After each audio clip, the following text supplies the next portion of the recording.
for tackling global issues through independent research and open dialogue to inform actionable ideas for Congress, the administration, and the broader policy and scholarly community. We do this through a variety of programs. As I mentioned, there are two programs that are sponsoring today's event, the European Studies program and the History and Public Policy program, both of which I direct here at the center. The History and Public Policy program is more familiar to many of you through its Cold War International History project, which for the last 2 decades has mined the archives of the former communist world, and now we're going well beyond that, mining archives in distant, inaccessible places around the world for new evidence on Cold War international history and recent international relations. And Igor's work very much supported and was part of this wave of new Cold War history, and we're delighted to have him here. I'd like to welcome him back because he is a former fellow, an alumnus of the Wilson Center, spent 10 months here working in part on this book. He, of course, is professor of international relations and history at Boston University. As mentioned, a Wilson Center alumnus and author of On the Edge of the Cold War, American Diplomats and Spies in Postwar Prague. He has written extensively on Central and Eastern Europe, focusing on the interwar period, the Cold War, as well as contemporary developments in the region.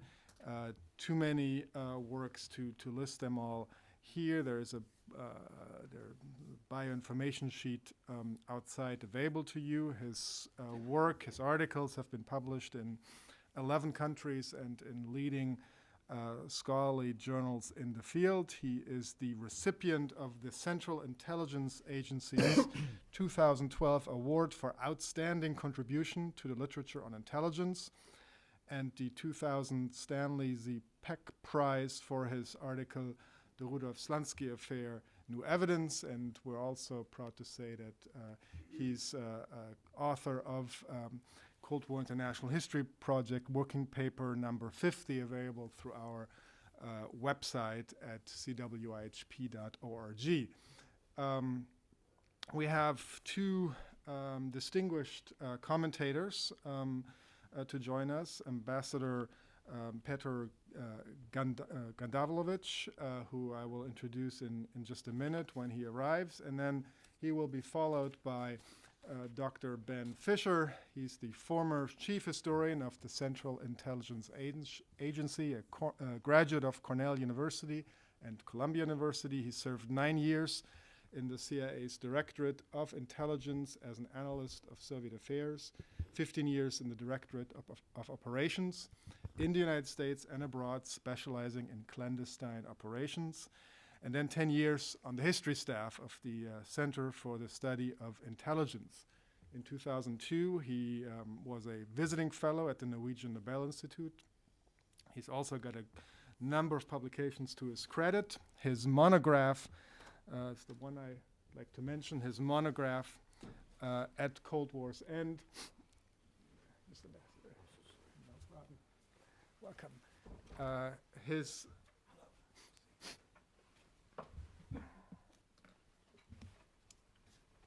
His monograph, At Cold War's End, U.S. Intelligence on the Soviet Union and Eastern Europe, 1988 to 1991, was selected by the White House Millennium Committee for placement in a time capsule at the U.S. National Archives and Records Administration that will be opened in 2100. Let me now extend a warm welcome to Ambassador Gandalovic, who has joined us. And please, those of you who are joining us just now, there are some chairs available up front here. He is, of course, the ambassador of the Czech Republic to the United States. He has had a distinguished career in the fields of public service and diplomacy. He served as a mayor, then as Minister of Regional Development, and later in 2007, I believe, became Minister of Agriculture. He was the Director General of the Economic and Information section of the Ministry of Foreign Affairs, as well as the Consul General of the Czech Republic in New York. He has also served as an advisor to the Minister of Foreign Affairs, and he holds degrees in mathematics and physics from Charles University in Prague. It's a great privilege and honor to welcome you here to the Wilson Center. We're going to proceed this way. Professor Lukáš will make some remarks presenting some of the main points of his book. He will be followed by remarks by His Excellency, and then we'll have Ben Fischer's remark to conclude the session, and then we'll open up for Q&A by all of you. So again, warm welcome to everybody. Igor, congratulations on this phenomenal accomplishment, and the floor is yours. Thank you very much, Mr. Ambassador, colleagues, friends, přátelé. Thank you so much for coming. I know it isn't easy to find time in the middle of the day, and I'm really honored to be able to be here. Christian was quite right to note that in 2004, 2005, I was a fellow at this wonderful institution, and it was really here, I think two floors below, that I started writing this, and I am immensely grateful for the support of the institution. I think it's one of the greatest institutions here in Washington. The book that we're launching here examines American diplomacy and American intelligence in post-war Prague. Many of you can ask legitimately, why is it at all interesting to look at Prague? After all, it isn't a major port, it isn't a major capital, it isn't a place where significant decisions, political, economic, and so on, are ever made. And yet, Prague was, in fact, a very important laboratory for the East-West relations. Although most people believe that the fate of post-war Czechoslovakia essentially followed the same patterns that were discernible in other countries in Eastern Europe, Poland, Hungary, and so on, many people believe that the fate of Czechoslovakia was determined at Tehran and Yalta and Potsdam, or on that piece of paper that Churchill and Stalin pushed across the table. This, of course, is a very comfortable point of view. It is a comfortable point of view as it ascribes to Czechoslovakia's fall into the bloc of Soviet states the kind of inevitability that absolves essentially any one of the players for any responsibility for the imposition of the communist dictatorship and years of terror. It was therefore with considerable, I actually used to be of this opinion myself.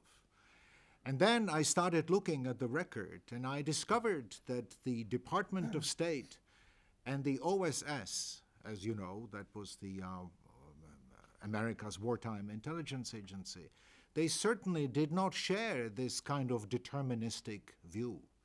In fact, in 1944, there was a meeting in the Department of State where Charles Bolen and Ambassador Harriman and many other experts, many other leading experts on Russia and Eastern Europe were debating and kind of vigorously debating. As you know, the State Department loves benchmarks. So here they were sort of saying, what are the benchmarks? How do we measure Stalin's behavior in post-war Europe? And some people were saying, well, let's just look at Poland.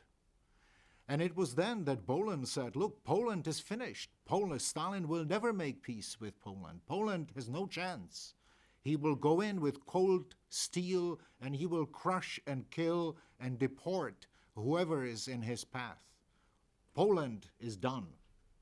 He will never revoke the signature of Molotov on the Molotov-Ribbentrop Pact. The one country we really want to watch, said Bohlen, is Czechoslovakia, because Beneš had gone as far as any human being could conceivably have gone in going to Moscow in December 1943 and signing a treaty of friendship with the Soviet Union. And if Beneš can then maintain Czechoslovakia as a sovereign country, then we'll know that coexistence with Stalin is possible.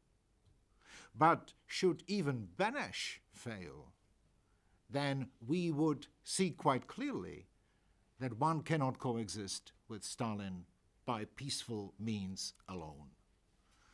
And this was a view that was strongly supported by the OSS, that kept writing remarkably intelligent and precise and sort of insightful analyses of the situation in the country.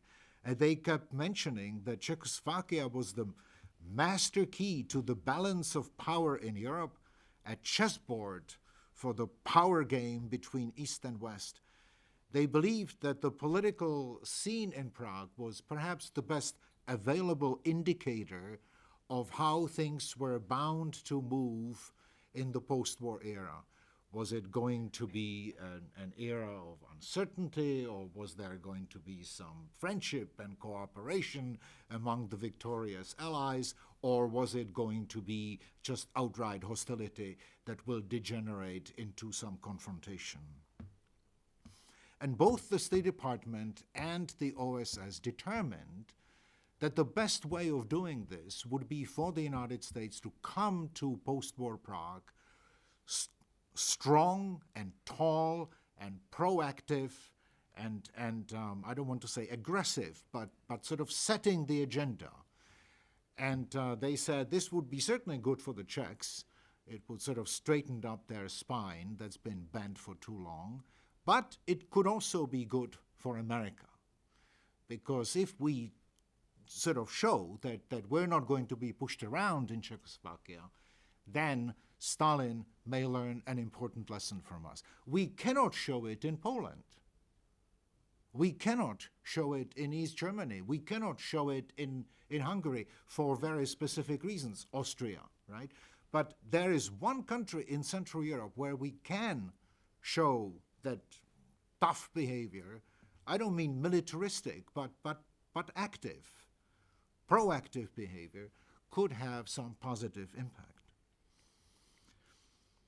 That serious people really did not accept the view that the imposition of communism in Czechoslovakia was inevitable can be supported by, I think, a man who was a pretty shrewd judge of humans, and that was Allen Dulles. Allen Dulles, in January 1955, came across some information about upheavals, sort of indications of demonstrations in, I think, in Częstochowa.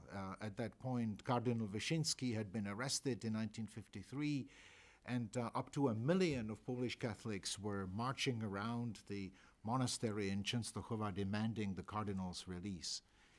And Dulles somehow on this occasion burst out. He said, you know, I always believed that if we had had a few competent people in Prague in 1948, the communist takeover would never have happened. This is Allen Dulles, January 1955. And then there is another document, which in fact I have reprinted in the book, that shows a memorandum written in the summer of 1968 by Eugene Rostow, who wrote to his boss. He was Undersecretary of State, and he wrote to the Secretary of State, Dean Rusk, and he said, I'm quoting this one sentence only, he said, our failure to deter the communist takeover in Czechoslovakia in 1948 was one of the most serious mistakes of our foreign policy since the war.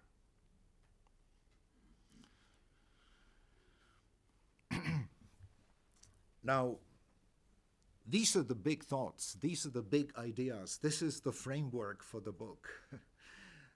If I'm capable of some creativity, I was hoping to show it in the little portraits that I paint of the main players at the US Embassy, because the book is really not so much about great ideas.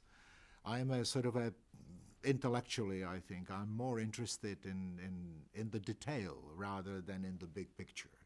I think it is often all too easy to paint big pictures. I think it's much more difficult to find concrete, specific players and what they really thought. And so if there is something truly intriguing about this book, as I would like to think there is, then it is in the portraits of the major players. And obviously the major player there is Lawrence Steinhardt. How much time do I have? Not much, right? 20 minutes.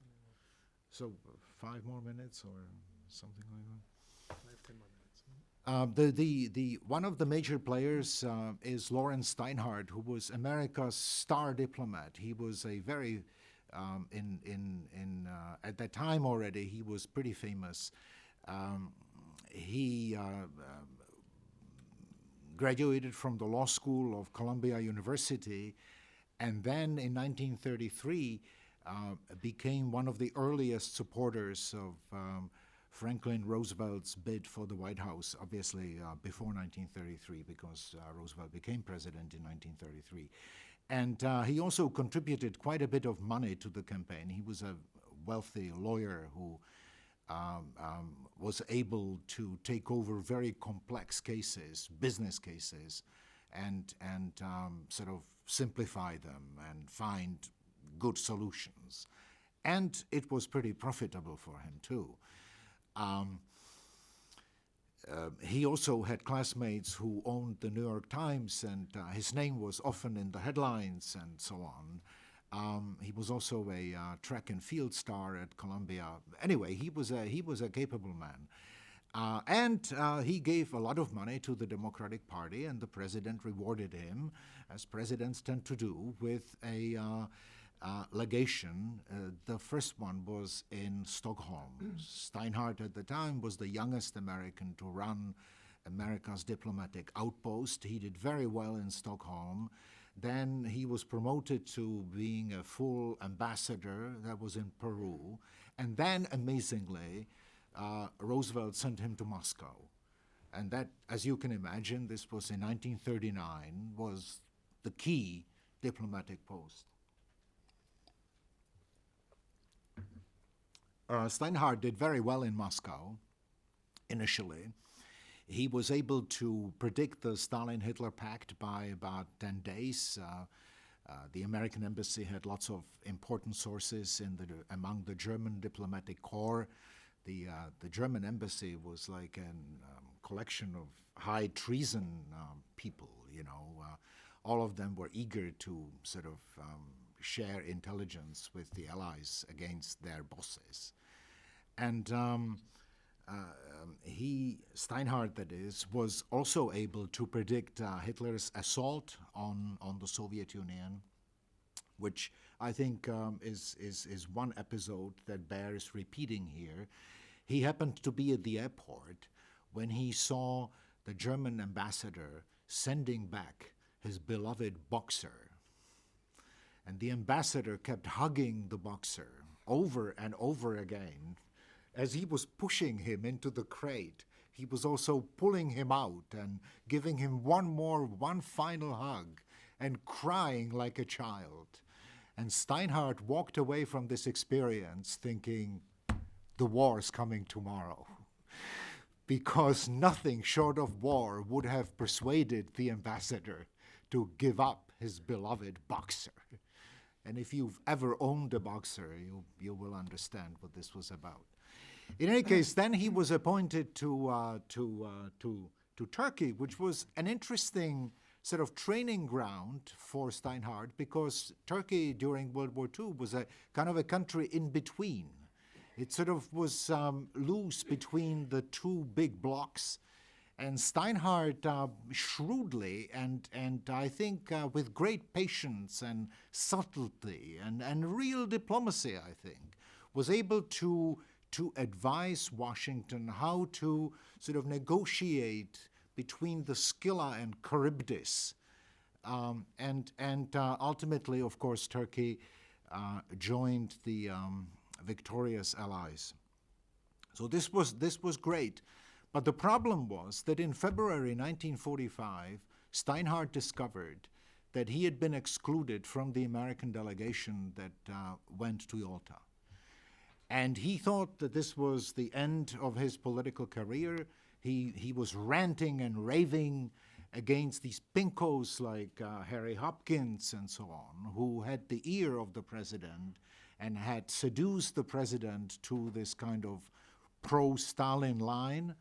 And Steinhardt, at that point, had already been informed that his next post would be in Prague, Czechoslovakia. But he did not arrive in Prague until late July 1945. He was the last of all the Allied ambassadors, and this was a sign of things to come because he spent many, many months in New York. He kept his law firm open. He was an active lawyer. He kept making money on the side. I'm sure that would not be tolerated these days for an ambassador. And he was more and more now focused on his private dealings. And I am not going to go into any further details, simply to tell you that when he came to Prague, he focused on his personal needs. He found a wonderful mistress, a charming countess. He acquired the most incredible piece of real estate property that once belonged to the famous Peček family. It is, to this day, the biggest diplomatic residence anywhere for the United States, anywhere in the world. It's so gigantic that there is a little railroad in the basement for delivering coal to the many boilers because it's such a fantastic palace. And of course the Pečeks used to be, they owned coal mines, so energy was not an issue, and sort of a rising cost of coal was not an issue either for the Pečeks. So Steinhardt obtained all of this, but meanwhile he was making money on Pine Street next to Wall Street in his law firm. And from January 1947 to February 1948, he spent 200 days away from the post. And of course, for those of you who understand Czech history a little bit, then you know that this was the key. These were the months when everything was on the line. The book is also about spies, actually, and the chief among them was a very famous man. Anyone who ever worked for the Central Intelligence Agency will I think, tell you that they heard of Charlie Katek. In those days, Charlie, who was a Colonel Charles Katek, was known to everyone as Good Time Charlie, because when he came to Prague, he opened the American military office, which was a kind of a flimsy cover for U.S. intelligence base, on Loretánské Square, probably the best piece of real estate in Prague, just across the street from the foreign ministry. And there he began entertaining everybody who was somebody, yearned to come to Charlie Katek's evening dances and dinner parties and, listening to jazz records. Glenn Miller was the sort of rave of the day, moonlight serenade and all this stuff. Charlie hired ladies from a hairdressing salon for the ministers of the Czech government and generals and all these important people. They came to Charlie and they drank and they talked. And Charlie then sat down and wrote his intelligence reports to Washington. And Washington felt, well, great. I mean, we know this from Jan Masaryk, or we know this from Minister such and such, and this, factory, this big entrepreneur predicted something. It surely must be true, right? So Washington believed that things were great in Prague. I interviewed an American ambassador, an American diplomat who arrived in Prague in January 1948, virtually days before the horror started. And she said that, before her departure, they said Prague was a perfectly fine democratic country. Everything was great. Beneš, the great friend of the West, was in the castle. Jan Masaryk, the fantastic friend of the Americans with an American mother and so on, and an American mistress. He couldn't be more American than Jan Masaryk, for heaven's sake. Everything was fine. Well, she didn't believe it, but she was just the third secretary, and nobody really paid any attention to her. In the intelligence community, they were concerned about the future of America's ability to gather information, given that all these sources were perfectly open. This was not clandestine operation. Charlie was totally open about it. Come to me, I will feed you, and you will pay for it with secrets. Well, what if one day you're in prison? What if you have to escape? Or what if they fire you and you're not going to be the minister of this and that? So they sent to Prague another gentleman, and his name was Spencer Taggart, a lovely, lovely, lovely man who spoke fluent Czech. I should have said also that Charlie Katak had a PhD in history from Northwestern University. These were substantial people. Spencer Taggart had come very close to getting his PhD in Central European history at Berkeley. But of course, then Pearl Harbor intervened and he joined the OSS. And it turned out that he spoke fluent Czech because he had been a Mormon missionary in Prague in the 1930s. He was the first Mormon missionary. He spent 3 years there. He met Masaryk. He fell in love with Masaryk. He began collecting Masarykiana. His collection was the biggest collection in the world outside the Masaryk Institute in Prague. And he was terrific, except I actually knew him and admired him, loved him. He was such a gentle and kind man. You came to his house and there was a poem about gentle smile and God's wink or, something like this. And I thought, how was this fellow going to fight the likes of the STB or OBZ and all these serious murderers, customers? In short, when the communist takeover did take place in February 1948, the ambassador was literally at sea. He was just returning to his post. And Spencer Taggart, who was in charge of the counterintelligence mission, he was on a motoring tour with his wife in Italy. They had no idea it was going to happen. And yet, if you spoke with any shopkeeper in Prague in late 1947, or certainly in January 1948, they would have told you that something was hanging, something was in the air, something was going to happen, and it was going to be serious. The book also, I think, makes a serious contribution in that it reveals that the number 2 man in the American intelligence crew, his name was Kurt Taub, was a Soviet agent, probably the first penetration agent in the history of the agency.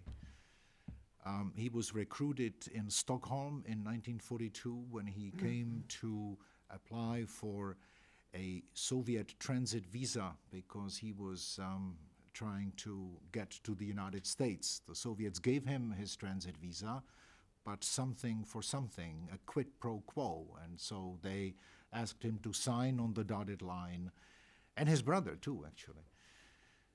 And they gave him some money.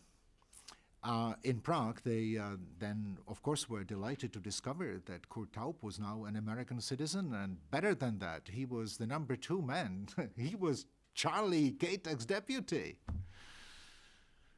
And Kurt Taub, according to a Soviet report, gave them at least 10 agents' names. But on a more positive note, the book then is focused on two completely unknown players, but I thought they needed to be mentioned and needed to be sort of resurrected from obscurity. One was Walter Birch and one was Louis Schaffner. They were both the most junior diplomats in the whole crew. They were not powerful Wall Street lawyers. They were not famous spies, but they were people they were Americans with a heart. And also they were smart and sophisticated, and they sensed what was coming better than the spies and big lawyers all put together. And if anything, I think the book is a kind of a I don't want to say monument. It sounds so phony, but I really tried to sort of say thank you to these two lovely people. They were in contact with some important diplomats who were then arrested, executed, and they were harmed by this memory for the rest of their lives. When I spoke with them repeatedly about some of these cases, their voices jumped, although they were in their 80s. You could tell that these were people who really remembered. Thank you very much.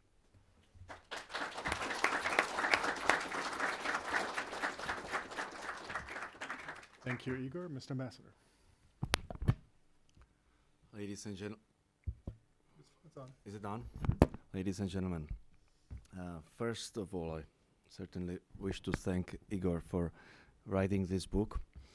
You know that in the Czech Republic and of course in Czechoslovakia, we lived all our lives with the question who was to blame for the fact that Czechoslovakia fell so easily to the communist rule after having been for 2 pre-war decades a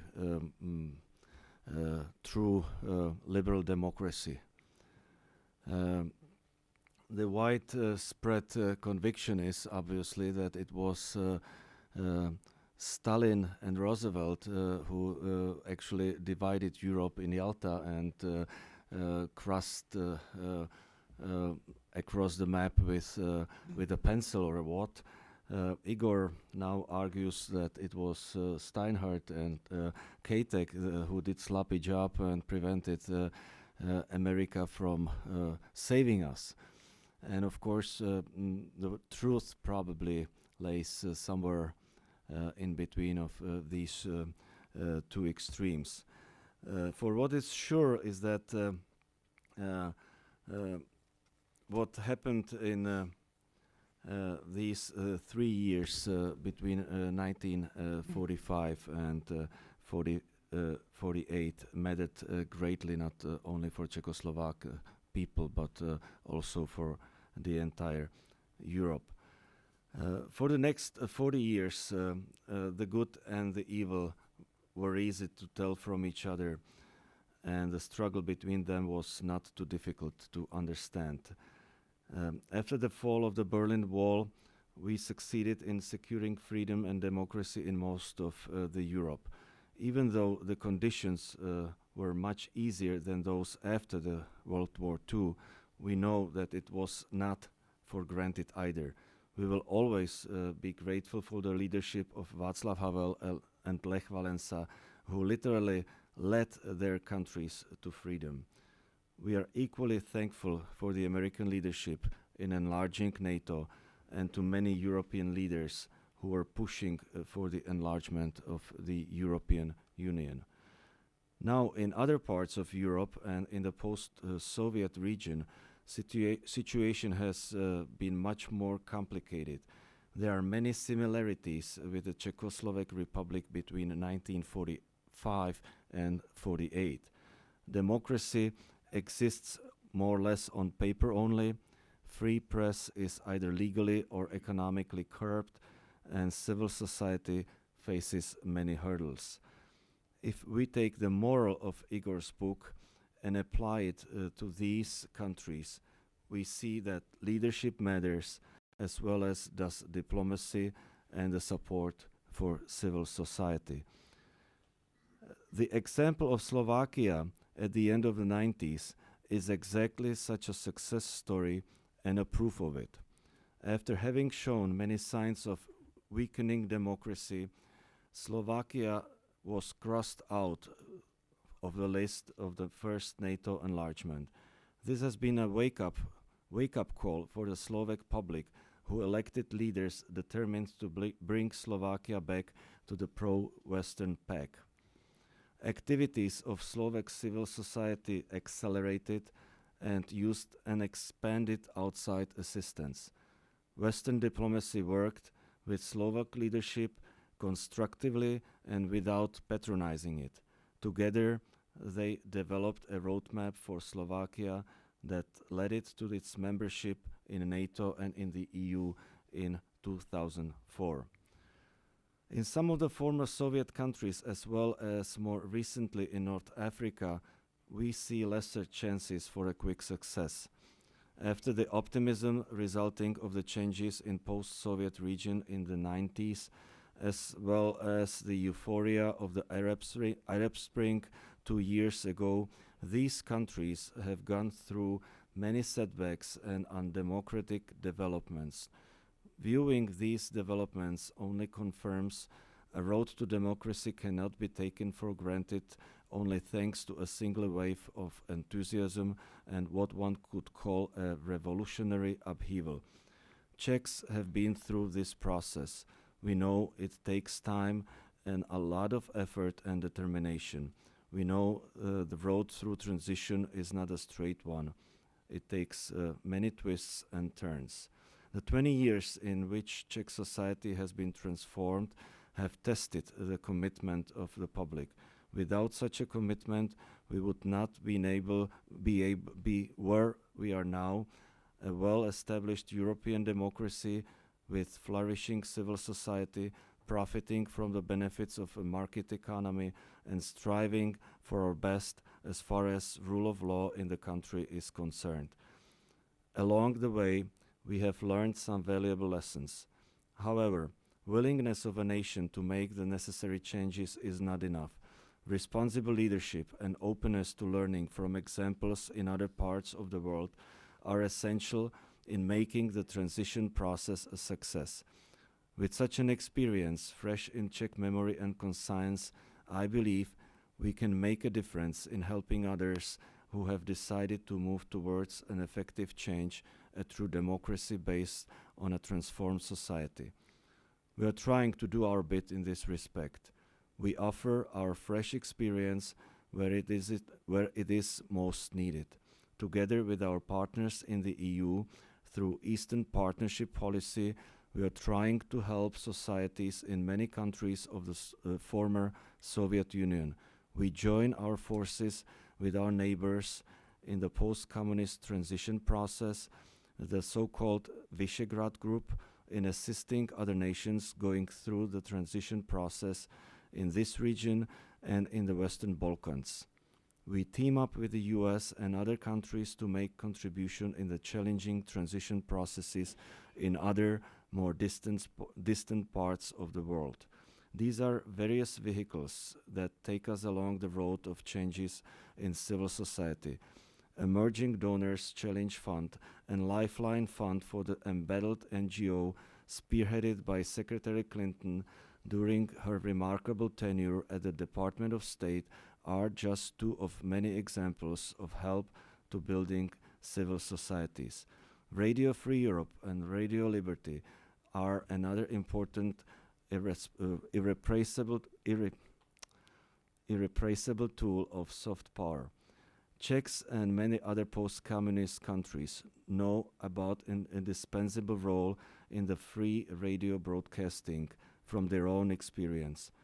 Many civil society representatives in the nations where democracy is under threat or is still very fragile cannot imagine a success in transition process without the Radio Free Europe, Radio Liberty's broadcast.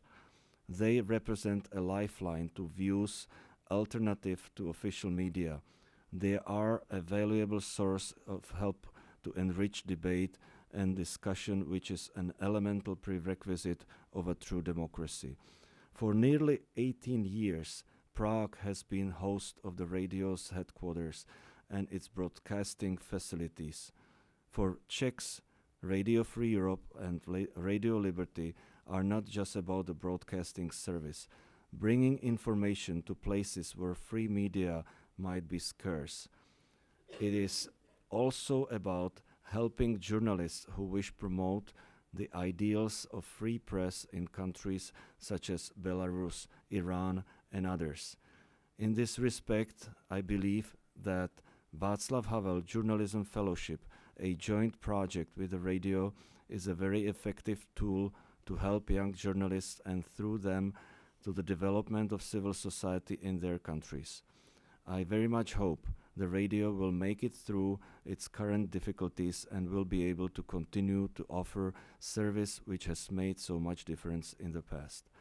Soft and sometimes even elusive power, as one may take it from Igor's book, do indeed make difference. Perceptions often have power to change minds. I believe we may be able to understand our presence better if, as much as possible, we get grasp of the twists and turns in history. Igor's book is a great help in this respect. It reads as easily as a novel, yet it is a masterpiece in collecting and interpreting data and information which has not been put in this context before. I very much hope many other readers will find it as gripping as I did. I wish Igor every success in his future research. Maybe there might be a sequel, maybe how about 68th? I would definitely be surprised and appreciate it. Thank you. Thank you. Thank you. Last but not least, Ben Fischer. Can you hear me? It's okay. I like this book very much. I enjoyed reading it. I enjoyed reviewing it. And I will enjoy coming and talking to you today. One reason I like this book is good old-fashioned diplomatic history. And that's a positive assessment of the book. So many books today about international relations, history, foreign policy have this thick overlay of theory and conceptual frameworks and so forth and so on. You have to sort of wade through this to get to the real story. I oftentimes get bored before I get to that point. And what's good about this book is first of all, it's very gracefully written, but it puts people at the center of the story. And this is more of a novelist's approach than it is of a historian's, I think. And he has a good eye for character, for personality, for the people who actually make this story happen. And I think it's particularly important to pay attention to character. I think you were more generous to Ambassador Steinhardt in your comments than you probably are in the book. This is a man who had many advantages in life, not the least of which he was very smart and very wealthy. And yet he spent much of his time not in Prague but in Washington pursuing his own private interests. He found time to take a mistress. We had a wife and two daughters there at the same time. He found time to acquire real estate. He paid for one of his residences he traded the Czech government American military material that the United States had no intention of repatriating in the first place. I think the expression was he told his daughter he paid for it in wooden nickels. If you're below a certain age, you probably don't know what a wooden nickel is. I barely do because my parents had them was I guess during World War II or before. But I think character is as important as personality when you're trying to understand what motivates people. And he does this absolutely brilliantly. It's really the strong point of the book. It's something you don't see much in books on history today, which put much more emphasis on objective forces than on people. He mentioned another thing that is a sort of a milestone in this book, and I come at this from a parochial perspective. He gives equal weight to intelligence as well as diplomacy. You don't see that very often. It's changing to some extent as people are beginning to realize how important intelligence is. And I think Igor would agree with me that you can learn a lot about foreign affairs and foreign policy and international relations by studying intelligence archives. They will sometimes tell you things that the official archives won't tell you. They'll give you additional insights. They sometimes will explain why things happened a certain way instead of another way. So that's a very important point in this book. He mentioned to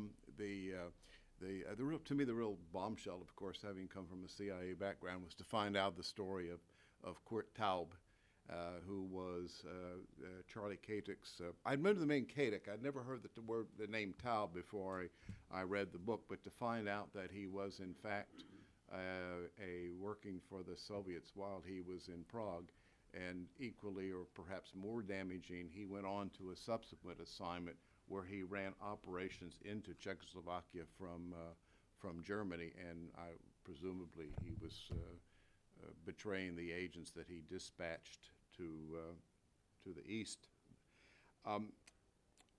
Birge and Schaffner, the two Foreign Service officers, I agree with his assessment that these are people who had a heavy burden put on them for which they were not the least bit qualified or trained. And they ran a network of Czech sources. They had no training, no background in intelligence matter. The problem was that this all went awry. The two principal agents who were creating subordinate networks of agents were arrested and hanged. The rest of the story, besides of the impact this had on the personal lives of these two Foreign Service officers, they were not intelligence officers. They were thrown into the gap when Taggart left the country, is it set off a spy mania inside Czechoslovakia. And I've talked to people who were, say, 10 to 15 years older than I am who remember this period.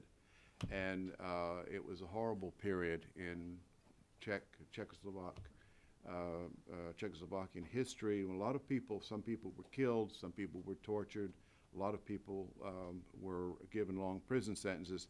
But there was a core of believability or credibility to this spy mania because of the two principal agents who were put on trial and whose spy gear was presented as Exhibit A in their trials. In other words, this communist paranoia might well have occurred anyway, but maybe not to the extent that it did, and maybe not with the full irrationality that it did if the regime that took power in 1948 had not been able to present some credible evidence to the Czech people that, in fact, there were imperialist intrigues afoot.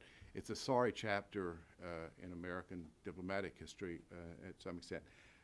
This is offset by the fact that the thing that struck me reading this book is that how ill-prepared Americans were to understand communism and how to deal with Communist Party apparatchiks. It's still early in the Cold War, and the Americans, of course, they're sort of new to the whole international scene to a large extent. I mean, their major participation in international affairs is called World War II up to this point. The other thing that on the spy mania business, this fellow Steinhardt was often myopic in his assessment of the political and economic realities, and in many cases even benighted. But he did have one good solid point after the coup, and that was, he said, any effort to organize some kind of opposition or resistance to communist power in Czechoslovakia would be totally futile. And there he was absolutely right. but this was not the lesson that was learned from that takeover, because the prevailing operational principle of American intelligence for several years thereafter was called rollback, the idea that you could use covert action, sabotage, paramilitary operations, propaganda, economic warfare to weaken and then roll back Soviet power in Eastern Europe. And of course, this became a complete political and moral failure on our part, and it took a number of years to realize that this was the case. And the opportunity to involve ourselves in Eastern Europe didn't come about again until the 1980s and the Solidarity Revolution in Poland. So over there I will. Thank you, Mr. Ambassador, and thank you, Ben Fisher, for your thoughtful comments. We have about a half an hour for Q&A for your comments. If you could, please, in Wilson Center tradition, state your name and affiliation, if you like, and we'll start back there with Professor Lampe. John Lampe, Wilson Center Senior Scholar, and directing East European Studies in the 90s.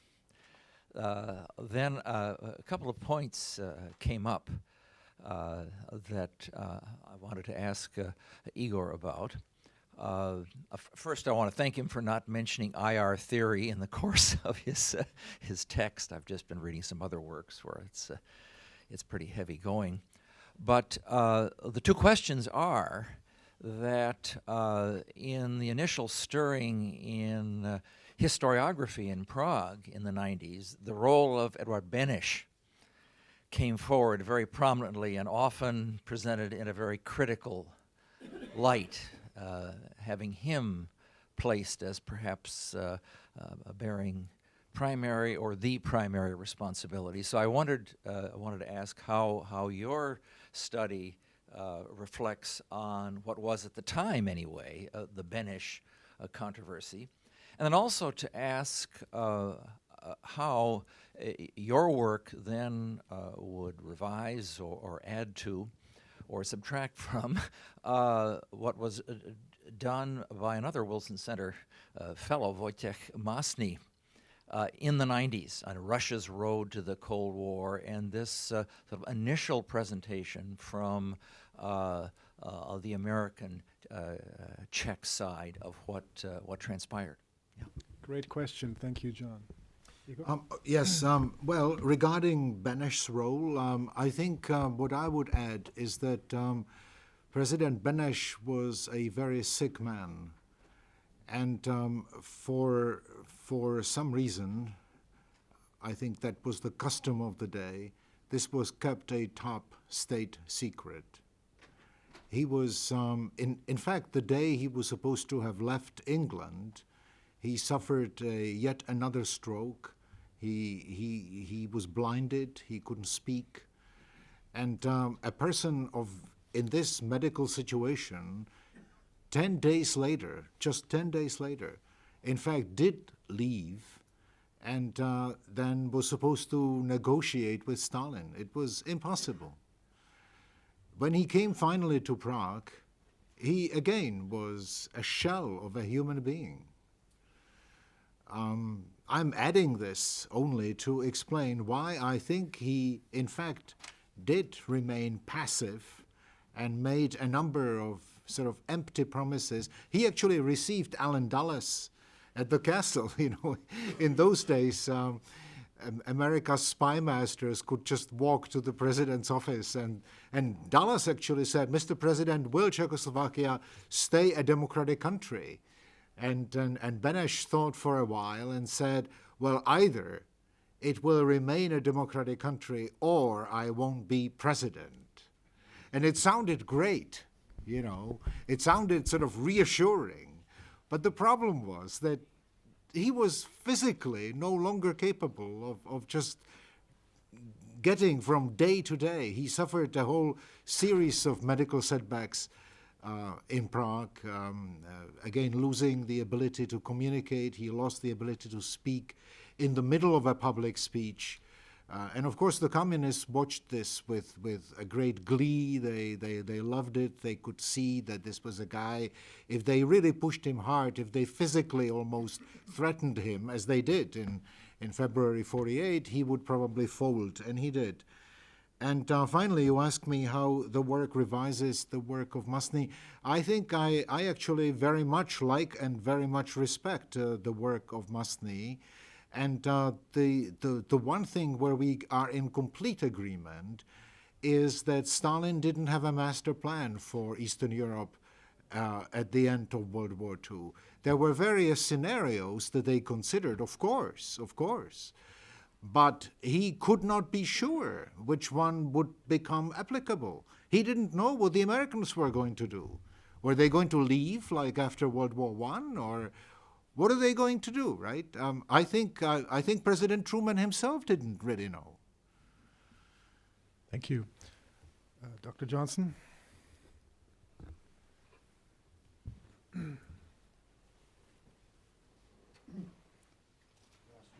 Ross Johnson, Wilson Center. Are we on? It's on, I think. Can you hear me? Yeah.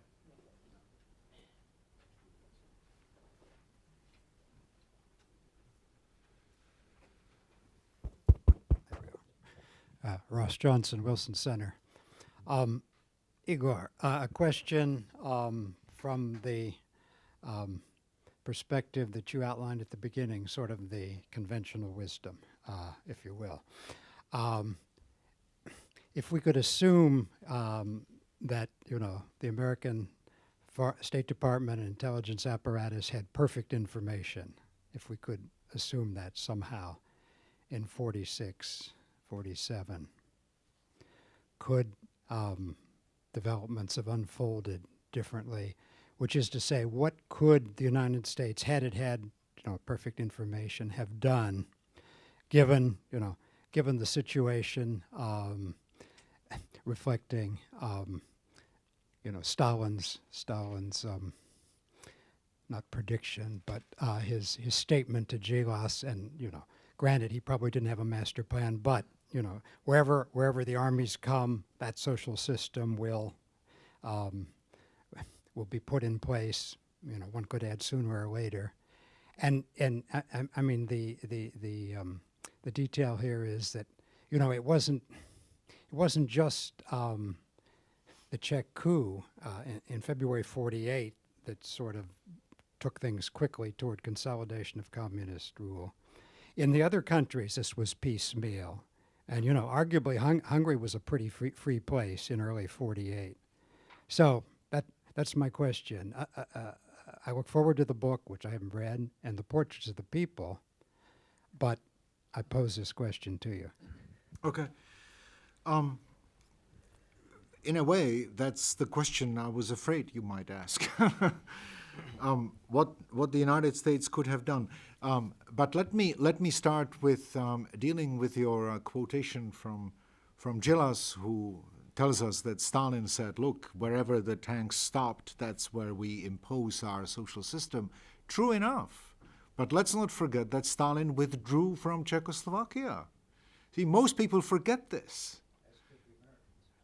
And the United States withdrew only after it was assured that the Soviets would withdraw simultaneously.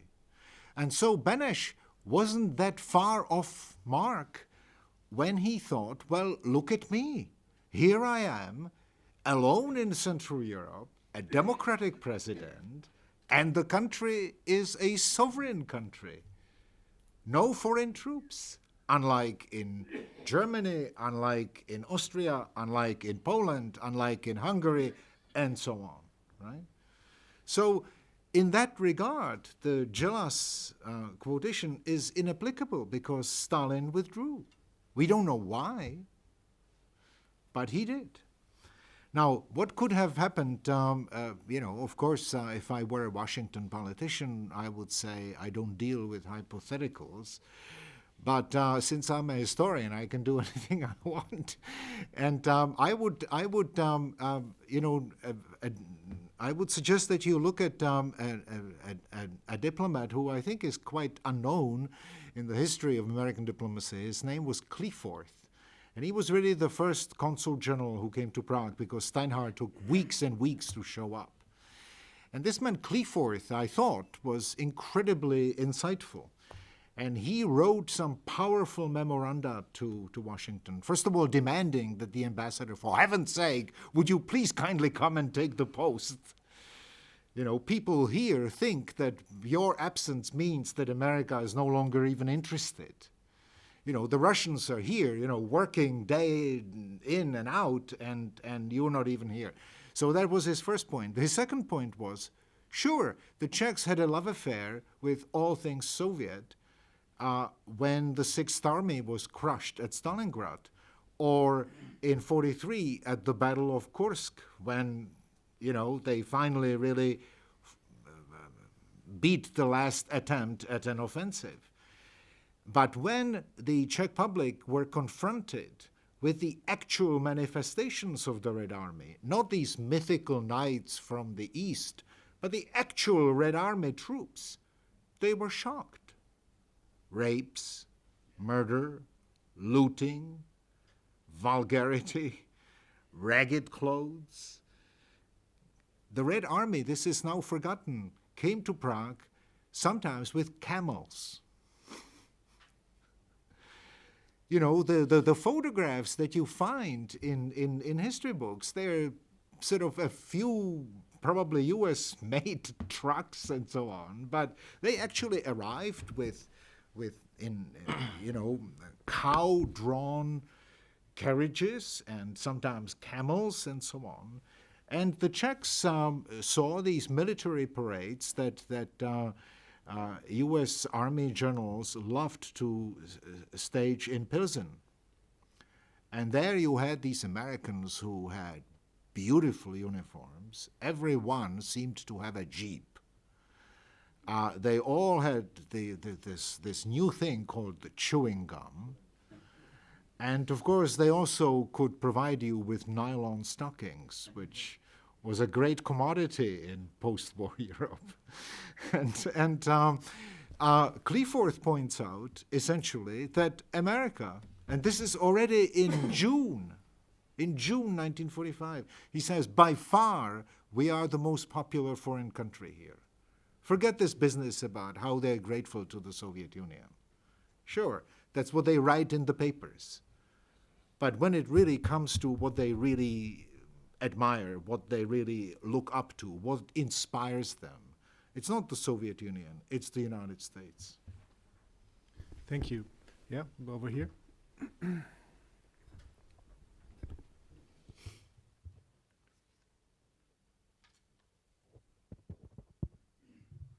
My name is Stephen Shore. Wonderful presentation. Two brief questions. The first is, the coup probably was well planned, and could it realistically have occurred without some American foreknowledge?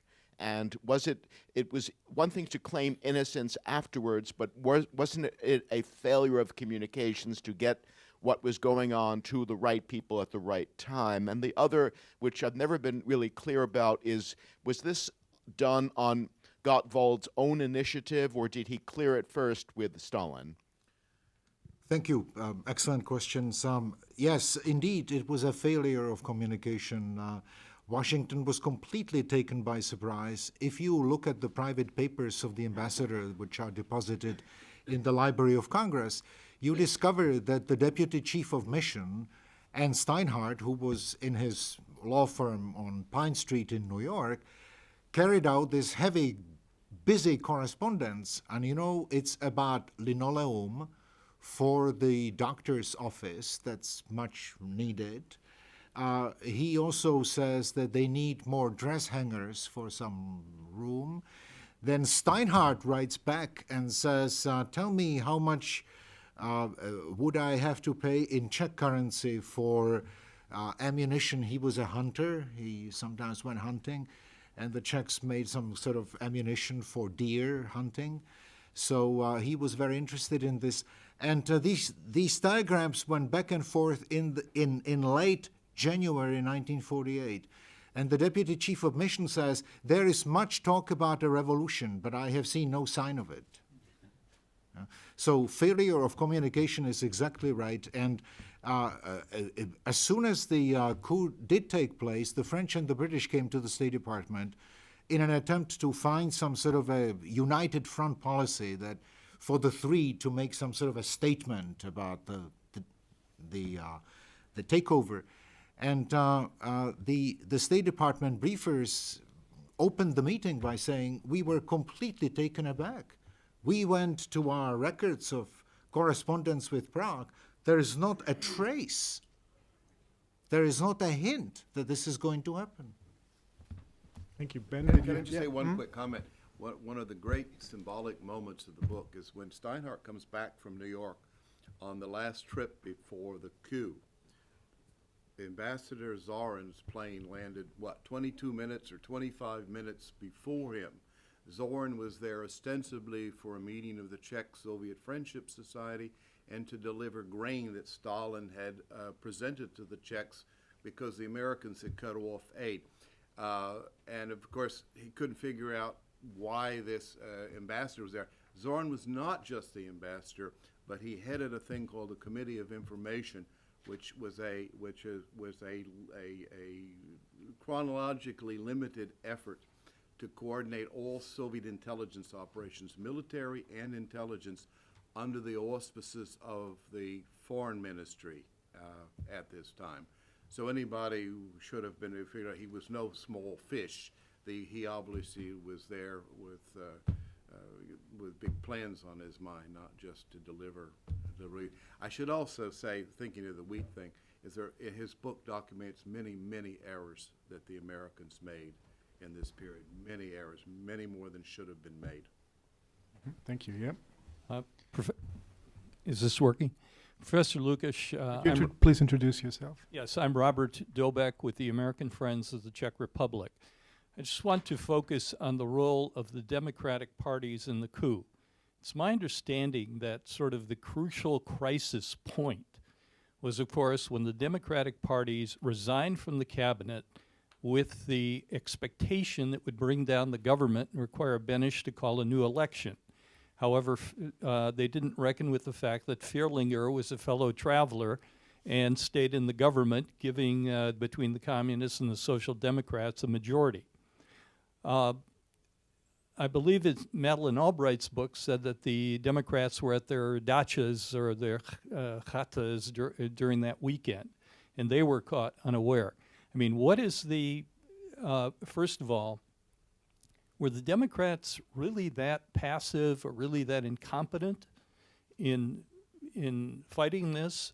And secondly, say they had not resigned, what would have happened? Yes, thank you. You ask, were they passive? Yes, they were passive. You ask me, were they incompetent? Yes, they were incompetent. But that's because they were men of another era. They were gentlemen. They thought that law applied, that law mattered, that rules mattered, that one had to play by certain rules. And they were unprepared, very much like U.S. intelligence, were unprepared for the real rough and tumble of competing for power in a communist environment. This was a completely different type of competition. Suddenly, everything was allowed. And the Democrats were simply not prepared for it. So yes, they were, ultimately, they came across as sort of fumbling old gentlemen, drooling, while the communists were all over the place, active, taking measures. But that's, in some way, what democracy in the post-war era really looked like. Whereas communism was dynamic and aggressive and it sort of offered much hope. Milan Kundera, the Czech writer who acquired considerable fame, I think, internationally, reflects on his own decision to join the Communist Party. And he says, well, there were several reasons why I joined the Communist Party. One of them was I wanted to be close to the steering wheel of history. He was like 19 or 20, you know, and he felt that he would somehow have his hand on the steering wheel of history. Thank you. See, they had to resign. It was not. Drtina writes about this in his memoirs, and he says if they had not resigned, they would have been complicit in the imposition of the communist dictatorship, because it really had to do with certain personnel decisions in the Ministry of Interior, where the minister summarily fired a group of officers whose only flaw was that they were not members of the Communist Party. So the Democrats said, this is illegal, this is wrong, you have to restore them. And Gottwald, the communist chief, ordered the communist minister of interior to develop a diplomatic flu, and he stayed away from government meetings. And Gottwald refused to discuss this matter as long as the minister wasn't present. But the minister wasn't going ever to be present. See? So ultimately they said, all right, under such circumstances, the government's not working, and we simply have to resign. And the only debate is whether Benesch had actively encouraged them to do so and told them that he would support them through thick and thin, as they say, or whether, as Benesch insists, he never gave them such assurances. Ted Russell, Friends of Slovakia. Two observations and a question. I served in Prague in '68 and then again in 1989. And I have to tell you, we did not know the Soviets were going to invade for sure. I mean, the attachés were saying the probability had dropped after Chernonadtiso, but they figured maybe 50% or more probability of coming in. And then in 1989, we didn't predict that either. And in fact, we had a meeting that included Václav Havel about a month before that, and they were saying things are just getting worse. They were not predicting, you know. So it was hard in those two cases to predict, but I don't understand with you why it was so hard to figure out what was going on in '48. And I wonder why we didn't attribute more importance to the visit to Moscow by Gottwald and Jan Masaryk in, July of '47, when they were told, yes. damn it, you're not going to join the Marshall Plan. And Masaryk apparently came back and said, I went as a representative of a sovereign country, and I came back as a puppet or whatever. Yeah. Lackey. So, a lackey. So why didn't we derive more from that event? Well, these are, again, fascinating questions, and you touch upon the most sensitive questions that anybody can really ask. I devoted years of researching this book, and I can tell you that there is nothing in the record in the National Archives here that would indicate that the State Department once issued a little bit of criticism to Steinhardt, where they would have said, look, Mr. Ambassador, we really need you at your post. Or if you want to focus on your private business, please tell us so, and we'll send somebody else who can do it. You know, there was a whole spectrum of people who were very capable. They could have done a good job in Prague. But I think I don't understand the State Department enough. I don't understand the culture, and certainly couldn't understand the culture in the late 1940s. But I imagine it was a kind of old gentleman's club to some extent. And it was well known that Steinhardt gave a lot of money to Democratic candidates and president, and he was probably untouchable by the professional Foreign Service officers, you know. And regarding the 1968, it is a very well-known case of Soviet strategic deception, where they actually managed to hide very significant military movements. And this was studied subsequently throughout the 1970s as a sort of a warning that indeed this, Warsaw Pact could move divisions all over the place, and America was blind. So I think the weather had something to do with it, and this then drove significant improvements in satellite technology. Thank you. We're quickly running out of time. Let's take a couple more questions. The gentleman in the center here.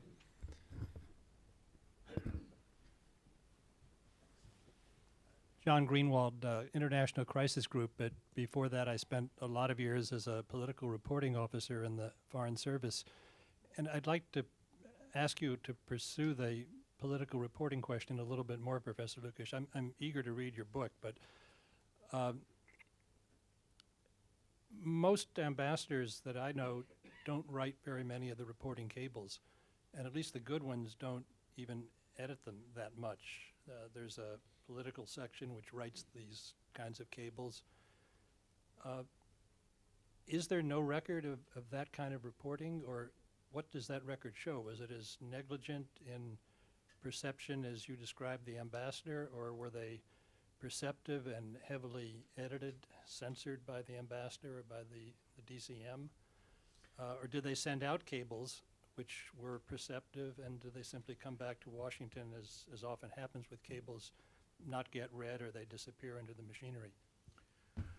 Well, it is my feeling that Steinhardt wrote his own memoranda.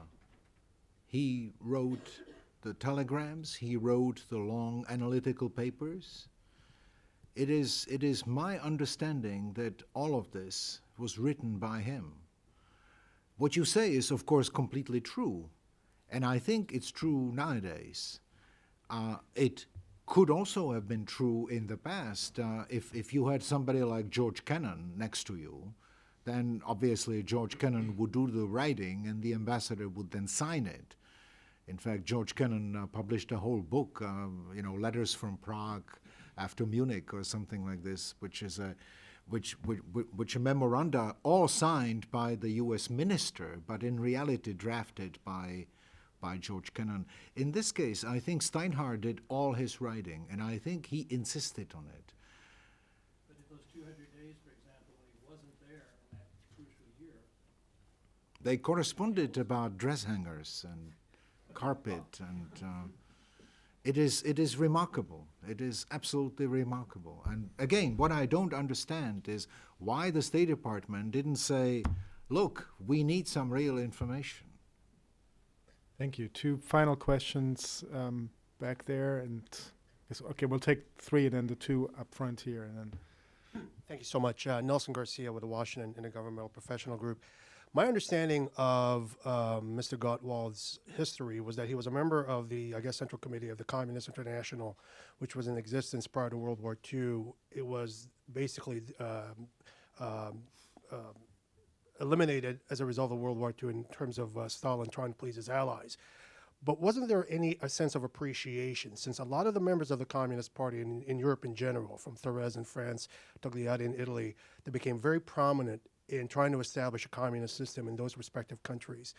Was there just not an appreciation by the State Department, by the American government, that these people who were members of the Central Committee of the Communist International now all of a sudden becoming prominent players in their respective countries, and who subscribed to the mantra that obviously they were going to overthrow governments for the purposes of creating communist states around the world? Didn't the State Department have any appreciation that people like the Clement Gottwalds of the world should be taken seriously, and that whatever was going to happen in Czechoslovakia should have been a signal that something was going down? Thank you. And we'll go straight to the other question. Well, let's take them together. So Gottwald, then. I'm Song Kim, junior scholar in Woodrow Wilson Center. I have one trivial, some brief question. Would you elaborate about the role of young diplomat Ralph S. Saul?